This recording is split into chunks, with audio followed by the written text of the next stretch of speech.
गौर गोपाल दास की किताब energise your mind 4 भागों में बटी है।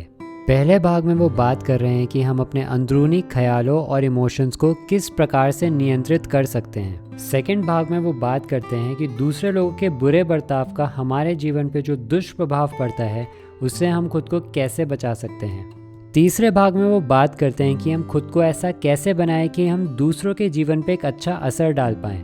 और चौथे भाग में वो बात कर रहे हैं कि हम खुद को ब्रह्मांड से ऐसे कैसे जोड़ें कि हम अपने जीवन की पूरी क्षमता को हासिल कर पाएं। तो पहले भाग में वो हमें सबसे पहले बताते हैं कि अगर हम अपनी भावनाओं को नियंत्रित करने में माहिर हो जाएं तो हम जिंदगी में बहुत ही कमाल की चीज़ें हासिल कर सकते हैं। हमें अपने नकारात्मक इमोशंस को अपने अंदर दबाकर नहीं रखना है और ना ही उनमें बहते चले जाना है, परंतु उन्हें सही प्रकार से हैंडल करना सीखना है। और इसके लिए 3 स्टेप्स हैं।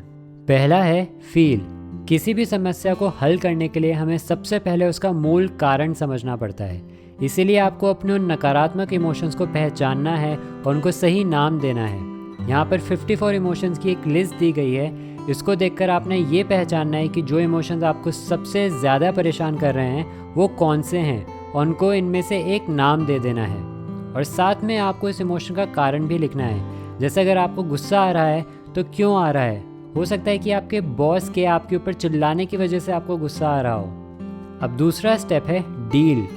कभी कभी सिर्फ इमोशन को लिख देने से ही वो ख़त्म हो जाता है, तो कभी हमें उस इमोशन का जो कारण हमने लिखा था उसका समाधान ढूंढना पड़ता है। और कभी कभी कोई परिस्थिति हमारे नियंत्रण से बाहर होती है तो हमें उसके गुजर जाने का इंतज़ार करना पड़ता है। और आखिरी स्टेप है हील। हीलिंग के लिए हम मेडिटेशन कर सकते हैं, जर्नलिंग कर सकते हैं जिसमें हम अपने इमोशंस और थॉट्स डायरी में लिखते हैं, प्राकृतिक जगहों में समय बिता सकते हैं या फिर किसी मित्र के साथ अपनी दिल की बात शेयर कर सकते हैं। अब अगले चैप्टर में वो बात कर रहे हैं फोमो की, जिसकी फुल फॉर्म है फियर ऑफ मिसिंग आउट। उदाहरण के तौर पर जब हम अपने किसी दोस्त को इंस्टाग्राम पर देखते हैं और वो कहीं घूम रहा है और बहुत मज़े कर रहा है तो हमें अपने लिए बहुत बुरा लगता है, जैसे हमारी ज़िंदगी में कोई बहुत बड़ी कमी हो गई है क्योंकि हम उस जगह पर नहीं जा पाए। पर हमें ये याद रखना चाहिए कि ज़िंदगी में हर चीज़ का कुछ फ़ायदा होता है और कुछ नुकसान होता है, और हमें ज़िंदगी में खुशी सिर्फ तभी मिल सकती है जब हम उन चीज़ों पर ध्यान दें जो हमारे पास अभी हैं। हमें दूसरों की ज़िंदगी से प्रेरणा ज़रूर लेनी चाहिए, मगर उनकी ज़िंदगी में खुद की पहचान नहीं खोनी चाहिए।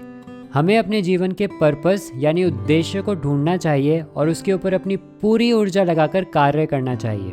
और भौतिक वस्तु को हासिल करने से ज़्यादा हमें लोगों से अच्छे रिश्ते बनाने पर और अपने अध्यात्म पर भी कार्य करना चाहिए। इससे हमारे मन को अंदर तक संतुष्टि मिलेगी और तब हमारे ऊपर दूसरों की खुशहाल ज़िंदगी को देखकर नकारात्मक प्रभाव नहीं पड़ेगा। अगले चैप्टर में वो हमें एक टेक्निक देते हैं जिससे हम अपने दिमाग को शांत कर सकते हैं और उसे उन चीज़ों पर केंद्रित कर सकते हैं जो हमारे काम की हैं, बजाय इसके कि वो फालतू चीज़ों के बारे में सोचकर भटकता रहे। इस मेडिटेशन टेक्निक को आपको रोज़ सिर्फ 5 मिनट के लिए करना है। इसमें पहले आपने अपनी आंखें बंद करनी है और अपना ध्यान अपनी सांसों पर केंद्रित करना है। अपने दिमाग में ख्यालों को आने दें और जाने दें, मगर उन पर ध्यान न दें। अगर आप पाएँ कि आप ख्यालों में खो गए हैं तो वापस अपना ध्यान अपनी सांस पर ले आएँ। इस टेक्निक से आपको दिमाग शांत करने में बहुत ही मदद मिलेगी। अगले चैप्टर में वो बात कर रहे हैं एंग्जाइटी की। कुछ लोगों को हमेशा ही ये चिंता सताती रहती है कि उनके साथ कुछ बुरा होने वाला है, क्योंकि वो लोग उन्हीं चीज़ों पर ध्यान केंद्रित करते हैं जो उनके साथ बुरी हो सकती हैं। तो आपने इस चिंता की फीलिंग को उत्साह की फीलिंग में बदल देना है। आपने उन चीज़ों पर ध्यान देना है जो आपके साथ भविष्य में अच्छी हो सकती हैं। उदाहरण के तौर पर जब मुझे एक बड़े ग्रुप के सामने कोई स्पीच देनी होती है तो मेरे दिल की धड़कन बढ़ जाती है और मेरा शरीर एक मुश्किल परिस्थिति को हैंडल करने के लिए तैयार होने लगता है।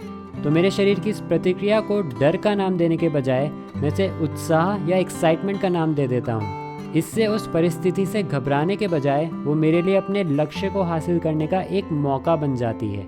इसके साथ ही गौर गोपाल दास एंग्जाइटी घटाने के लिए रोज़ व्यायाम करने की और सिगरेट और शराब की लत छोड़ने की भी सलाह देते हैं। अगले चैप्टर में वो डिप्रेशन की बात करते हैं। डिप्रेशन में लोगों को एक गहरी उदासी का अनुभव होता है जिसका उन्हें कारण भी नहीं पता होता है। उनका किसी भी काम में मन नहीं लगता है और उनकी ज़िंदगी से उम्मीद ही ख़त्म हो जाती है। ऐसी परिस्थिति में साइकोथेरेपी या टॉक थेरेपी आपकी मदद कर सकती है। साइकोथेरेपिस्ट का मानना है कि कभी कभी जब हमें गहरा सदमा लगता है तो उसके भावनात्मक दर्द से हमें बचाने के लिए हमारा दिमाग उस परिस्थिति को भुला देता है। लेकिन वो सदमा हमारे अवचेतन मन यानी कि सबकॉन्शियस माइंड में घर बना लेता है और इस कारण से हमें डिप्रेशन का अनुभव होता है।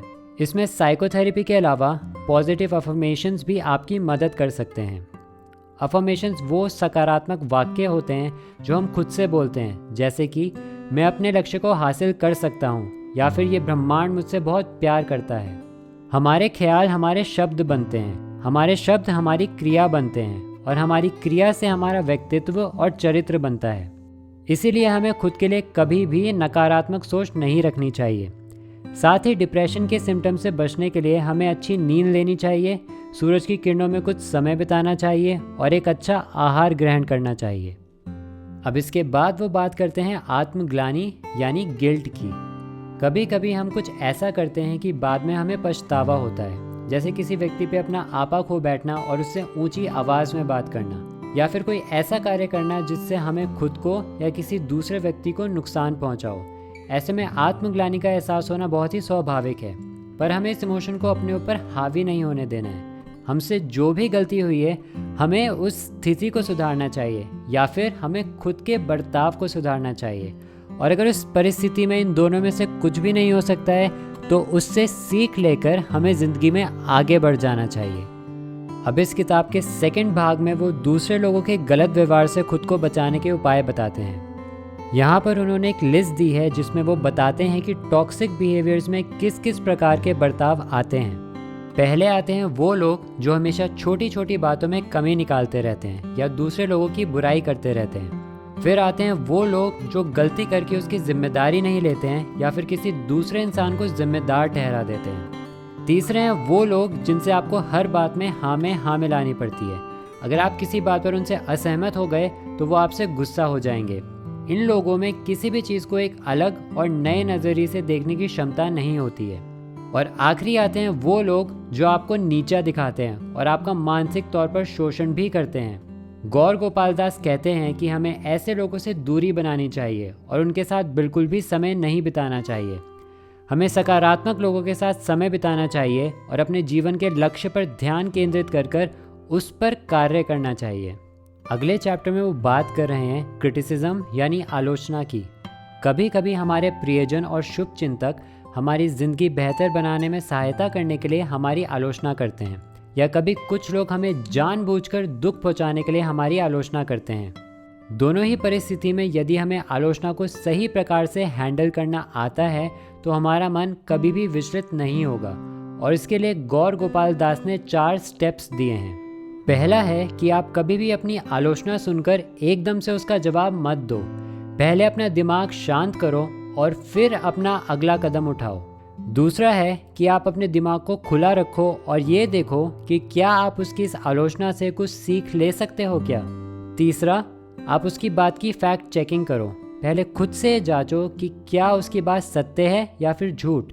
उसके बाद अपने मित्रों और गुरु से पूछो कि क्या उसकी आलोचना में कुछ सत्य है या नहीं। और चौथा है कि यदि उसकी बात में थोड़ा सा भी सत्य है तो आप उसकी बात से सीख लेकर खुद में एक सकारात्मक बदलाव लाओ। किताब के तीसरे भाग में गौर गोपाल दास बात कर रहे हैं कि हम किस तरह से बर्ताव करें कि उसका दूसरे लोगों की ज़िंदगी पर एक अच्छा प्रभाव पड़े।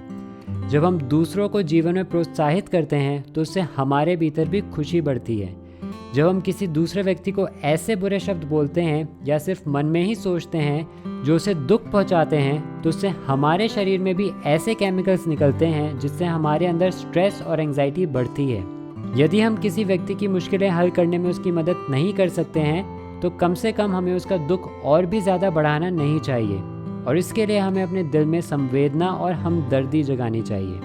और चौथे भाग में वो बात कर रहे हैं कि हम अपने ऊर्जा को ब्रह्मांड से इस प्रकार जोड़ें कि हम अपने जीवन को उसकी चरम क्षमता पर जी पाएं। और इसके लिए उन्होंने इन चीज़ों का जिक्र किया है। अच्छा आहार लेना, रोज़ व्यायाम करना, प्रकृति में नंगे पैर चलना, सूरज की रोशनी शरीर पर पड़ने देना, साफ हवा में सांस लेना, प्राणायाम करना, सकारात्मक लोगों के साथ समय व्यतीत करना, ज्ञानी लोगों की किताबें पढ़ना, साउंड बाथ लेना और मेडिटेशन करना।